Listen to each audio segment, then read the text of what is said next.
আসসালামু আলাইকুম। দেশ বিদেশ টিভি থেকে হোসেন বলছি। আমার চ্যানেলে সবাইকে স্বাগত।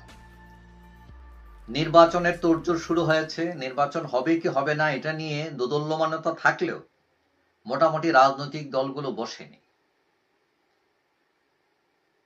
এখন আওয়ামী লীগ, জাতীয় পার্টি, 14 দল এদের নির্বাচনে অংশগ্রহণ অনিশ্চিত থাকার পরও জরিপে এদের হিসাবও আসতেছে। এখন জরিপ যেগুলো হচ্ছে এগুলোর সত্যতা নিয়েও প্রশ্ন উঠেছে। কোনটা সত্য, কোনটা গ্রহণ করবেন, কোনটা যৌক্তিক।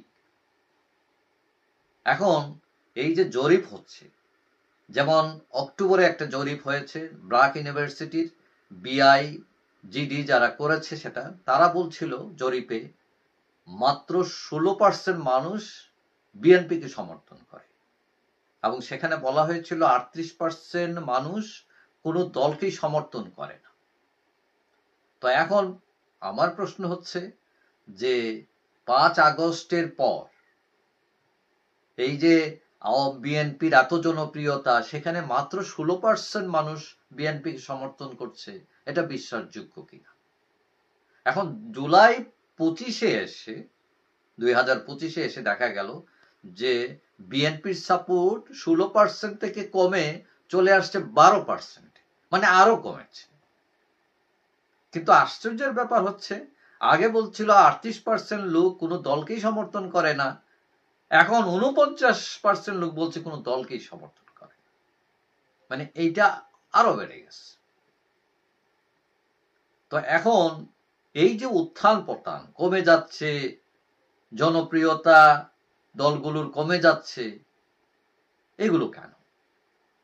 এগুলো বিশ্বাসযোগ্য কিনা?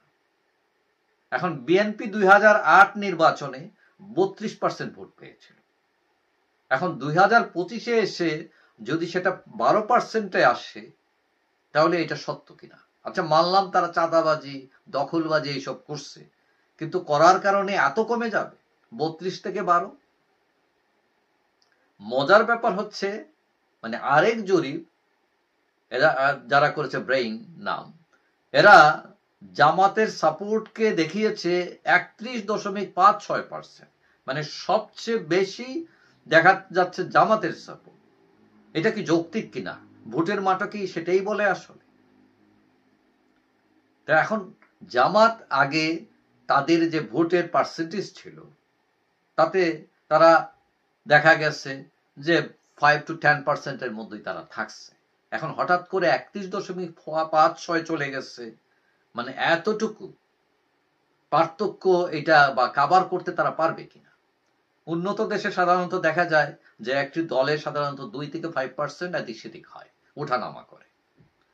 এখন জরিপ সব সময় আবার বিশ্বাসও করা যায় না, জরিপ অনেক সময় সত্য হয় না, তবে উন্নত দেশগুলোর জরিপ মোটামুটি কাছাকাছি হয়। এখন যে সুজন এর জরিপ যেটা করছে, সেটা হলো দেখাইছে যে মানুষ 71% মানুষ পিয়ার পদ্ধতি, যেটা সেই সংখ্যানুপাতিক পদ্ধতিতে নির্বাচন চায়, 71%। কিন্তু এই পদ্ধতিকে সাপোর্ট করছে না বিএনপি। এখন বিএনপি সবচেয়ে জনপ্রিয় দল, আবার তার মতামতকে সাপোর্ট করছে না 71% মানুষ, তাহলে কথা কি দাঁড়াল? এখন লক্ষণীয় বিষয় হচ্ছে 5 জুলাই 2024-এর পর বৈষম্য বিরোধীরা যাদের এত ব্যাপক জনপ্রিয় হয়, তারা কিন্তু প্রায় প্রতিটি জরিপেই দেখা গেছে তাদের অবস্থান একদম তলানিতে। মানে তার ভোটের বাক্সে মানুষ তাদের চাচ্ছে না।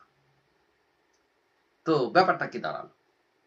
এখন 2001 সালের নির্বাচনে, মানে নির্বাচনের আগে বেশিরভাগ জরিপে কিন্তু এসছিল যে আওয়ামী লীগ 170 থেকে 220টা আসন পেতে পারে, আওয়ামী লীগ জয়লাভ করবে। কিন্তু বাস্তবে কি হলো? আওয়ামী লীগ তো জয় পেলই না, মাত্র 57 আসনে আওয়ামী লীগ জিতেছিল। এটা হচ্ছে আমাদের দেশের জরিপ।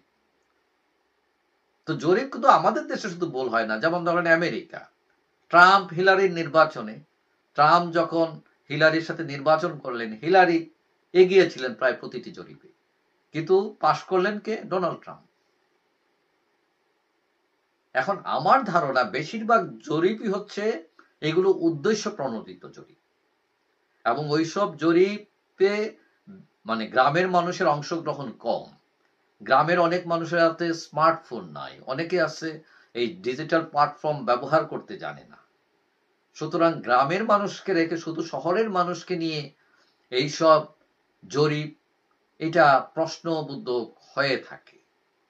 অনলাইন বলেন, নিউজ পেপার বলেন, সোশ্যাল মিডিয়া বলেন, পাবলিক যাদেরকে সাপোর্ট করে তারাও কোনো না কোনো দলের সাপোর্টার, এবং তাদের ভক্তরাও কিন্তু মোটামুটি ওই একই ঘরানার লোক হয়ে থাকে। যেমন ধরেন, আমি একটা এক্সাম্পল দিই, পিনাকি ভট্টাচার্য, তিনি কথায় কথায় বোঝা যাচ্ছে যে তিনি জামাতের সাপোর্টার। এখন তিনিও একটা জরিপ করছেন, দেখা গেল তার জরিপে সবচেয়ে বেশি এগিয়ে জামাত ইসলাম, কারণ তার ভিডিও দেখে জামাতপন্থী লোকেরাই বেশি। এখন আরেকজন আওয়ামী লীগের ধরেন আওয়ামী পন্থী, এখন আজকে যদি কি বলে আরেকজন আওয়ামী পন্থী রাজনৈতিক বিশ্লেষক তিনি যদি জরিপ করেন, দেখবেন তার জরিপ আবার আওয়ামী লীগে। তবে সবচেয়ে অবাক কাণ্ড যেটা, সেটা হলো বড় দুই জরিপে দেখা গেছে যে একটাতে 49 মানুষ এবং অন্যটাতে 38% মানুষই বলছেন তারা কোনো দলকে সাপোর্ট করেন না। এখন 49 প্লাস 38 কে যদি আমি যোগ দেই তাহলে দাঁড়ায় 87, এবং এইটাই 2 কে যদি আমি 2 দিয়ে ভাগ দেই তাহলে গড়ে দাঁড়ায় 43.5% মানুষ কোনো দলকে সাপোর্ট করছেন না, বা তারা বলতে চাচ্ছেন না তার সাপোর্টের কথা। এখন আমার প্রশ্ন হচ্ছে, এই যে বিরাট সংখ্যক লোক 43.5%, এরা কারা? এখন সম্প্রতি আরেকটি জরিপে দেখা গেছে যে উল্লেখযোগ্য একটি অংশ তারা বলছে যে তারা কাকে ভোট দিবে তারা বলতে চায় না। এখন এগুলো পরিষ্কার যে বলতে চায় না অথবা এড়িয়ে যায়, এরা বেশিরভাগ হচ্ছে আওয়ামী লীগের লোক। কারণ আওয়ামী লীগের নাম উচ্চারণ করে তারা কি মাইর খাবে?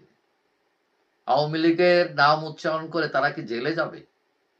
তার সিকিউরিটির কারণে তারা এই কৌশল বেছে নিয়েছে। সুতরাং আসলে এই যে আপনার যে জরিপ, এই জরিপের না বলা লোকেরা বেশিরভাগই হচ্ছেন আওয়ামী লীগের লোক, এবং এদের সংখ্যা বিরাট একটি সংখ্যা। সুতরাং যে যেভাবেই আপনি জরিপ করেন না কেন, আপনি যে যেভাবেই তার প্রিয় দলকে জেতানোর চেষ্টা করেন না কেন, ভোটের বাক্সে কিন্তু আওয়ামী লীগ, বিএনপি, এবং এটা আমাদের দেশের কালচারের মতো। এবং এইটা, এই বাস্তবতাকে কিন্তু আপনি চাইলেই অনলাইনে, আপনি সোশ্যাল মিডিয়ায় বিতর্কে এটা এড়িয়ে যেতে পারেন, কিন্তু বাস্তবে এটা এড়ানো যাবে না।